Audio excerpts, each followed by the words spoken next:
Sandalwood ನಿರ್ದೇಶಕ ಗುರುಪ್ರಸಾದ್ ಅವರು ನಡೆಸಿ ನಿರ್ದೇಶನ ಮಾಡಿರ್ತಕ್ಕಂಥ ಎದ್ದೇಳು ಮಂಜುನಾಥ 2 ಸಿನಿಮಾ ರಿಲೀಸ್ಗೆ ಒಂದು ದಿನ ಮಾತ್ರ ಬಾಕಿ ಇರತಕ್ಕಂಥದ್ದು. ಬಟ್ ಸಹಜವಾಗಿ ಇಂಥದ್ದೊಂದು ಸಂದರ್ಭದಲ್ಲಿ ಒಂದು ಸಿನಿಮಾದ ಇಶ್ಯೂ ಆದಾಗ, ವಿವಾದ ಆದಾಗ ಅದು ಪ್ರಚಾರದ ಗಿಮಿಕ್ ಇರ್ಬೋದಾ ಅನ್ನೋಂಥ ಚರ್ಚೆ ಕೂಡ ಆಗುತ್ತೆ. ಬಟ್ ಇದಲ್ಲ, ಇದರ ರೀತಿ ಬೇರೆ ಅನ್ನುವಂಥದ್ದನ್ನು ಈಗ ನಿರ್ಮಾಪಕರು ಹೇಳ್ತಾ ಇರುವಂಥದ್ದು.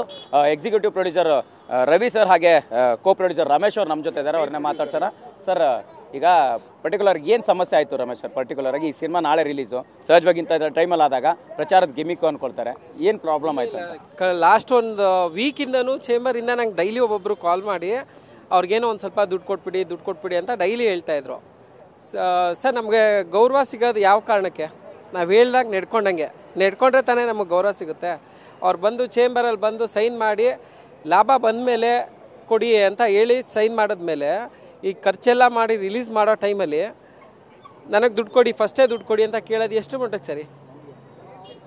ರವಿ ಸರ್, ಪರ್ಟಿಕ್ಯುಲರ್ ಆಗಿ ಈ ಸಿನಿಮಾ ರಿಲೀಸ್ ಪ್ಲಾನಲ್ಲಿ ಇದ್ದಾಗ ಅವರ ವೈಫ್ ಜೊತೆ, ಸುಮಿತ್ರಾ ಅವ್ರ ಜೊತೆ ಮತ್ತೆ ಏನು ನೀವು ಮಾತುಕತೆ ಮಾಡಿರಲಿಲ್ವಾ? ಮಾಡಿ ಪ್ಲಾನ್ ಮಾಡಲಿಲ್ವಾ? ಹೆಂಗೆ, ಏನು ಸಮಸ್ಯೆ ಆಯಿತು ಅಂತ? ನನ್ನ ಅಪ್ರೋಚ್ ಮಾಡೇ ಇಲ್ಲ ಸರ್, ಯಾಕೆಂದ್ರೆ ಅವ್ರಿಗೆ ಗೊತ್ತು ನಾನು ಹೆಂಗೆ ಅಂತ. ನಾನು ಸ್ಟ್ರೇಟ್ ಫಾರ್ವರ್ಡು ಅಂತ.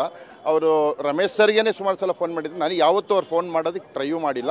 ಇನ್ನೂ ಒಂದು ಏನಂದರೆ, ಅಲ್ಲ ಚೇಂಬರ್ಗೆ ಕರೆಸಿ ಅಲ್ಲೇ ಚೇಂಬರಲ್ಲೇ ಮಾತುಕತೆ ಆಗಿದ್ದು. ಪರ್ಸ್ನಲ್ ಆಗಿ ನಾವು ಅವ್ರು ಏನು ಮಾತೇ ಆಡಲಿಲ್ಲ. ಸಿನಿಮಾ ಫಸ್ಟು ನೋಡ್ತೀವಿ, ನೋಡಾದ್ಮೇಲೆ ಕಂಟೆಂಟ್ ನಾವು ಕೊಡಿ, ನಾವು ಎಡಿಟ್ ಮಾಡಿಸ್ತೀವಿ ಅಂದಾಗ ಕೊಡಲಿಲ್ಲ. ಡೈರೆಕ್ಟಾಗಿ ಚೇಂಬರ್ಗೆ ಹೋಗಿ ಚೇಂಬರ್ ಮುಖಾಂತರ ಕೊಟ್ಟಿದೆ ಹೊರತು ನಮ್ಮ ಏನು ಕೊಡಲಿಲ್ಲ. ಆ ಚೇಂಬರಲ್ಲಿ ನಡೆದಿದ್ದ ಮಾತುಕತೆಗೆ ಏನು ಬೆಲೆ ಬಂತು ಸರ್ ಈಗ? ಎಸ್ ಸರ್, ಈಗ ಪರ್ಟಿಕ್ಯುಲರ್ ಆಗಿ ಸಿನಿಮಾ ರಿಲೀಸ್ ಅಂತಕ್ಕಿದೆ, ಕೋರ್ಟಲ್ಲಿದೆ, ಸ್ಟೇ ಬಂದಿದೆ, ಈಗ ಸ್ಟೇ ಬಂದಿರೋವಂಥದ್ದು. ಸೊ ಏನು ಸಮಸ್ಯೆ ಆಯಿತು ಅಂತ? ಅಲ್ಲೇ ಅವರೇ ಹೇಳಬೇಕು. ಅಲ್ಲ, ಸ್ಟೇ ತರೋದಕ್ಕೆ ಅವ್ರಿಗೆ ರೀಸನ್ನೇ ಇಲ್ಲ. ಕೋರ್ಟ್ಗೆ ದಾರಿ ತಪ್ಪಿಸಿದ್ದಾರೆ ಅಷ್ಟೇ. ಈಗ ಏನಾದರೂ ಅವ್ರಿಗೆ ಹಕ್ಕೇನಾದ್ರು ಇದ್ದರೆ ಅಥವಾ ಖರ್ಚು ಮಾಡಿದರೆ, ಅವರು ಪ್ರೊಡ್ಯೂಸರು ಅಂತ ಏನಾದ್ರು ಸಿನಿಮಾಗೆ ₹1 ದುಡ್ಡು ಹಾಕಿದರೆ ಸ್ಟೇ ತರ್ಬೋದು. ಅಥವಾ ನಾವು ಅವ್ರಿಗೇನಾದ್ರು ಸೈನ್ ಮಾಡಿಕೊಟ್ಟಿದ್ವಾ? ಏನೂ ಇಲ್ಲ. ಯಾವ ಅಧಿಕಾರ ಇಲ್ಲದೆ ಅನ್ನೆಸೆಸರಿ ಎಲ್ಲರೂ ಟೈಮ್ ವೇಸ್ಟ್ ಮಾಡ್ತಾ ಇದ್ದಾರೆ ಅಷ್ಟೇ. ಸರ್, ಈಗ ಅವರ ಮತ್ತು ಗುರುಪ್ರಸಾದ್ ಅವ್ರ ನಡುವಿನ ಒಂದು ಆಡಿಯೋ ಕೂಡ, ಕೊನೆ ಗಳಿಗೆಯಲ್ಲಿ ಗುರುಪ್ರಸಾದ್ ಅವ್ರು ಮಾತಾಡಿರೋ ಆಡಿಯೋ ಕೂಡ ವೈರಲ್ ಆಗ್ತಾ ಇದೆ.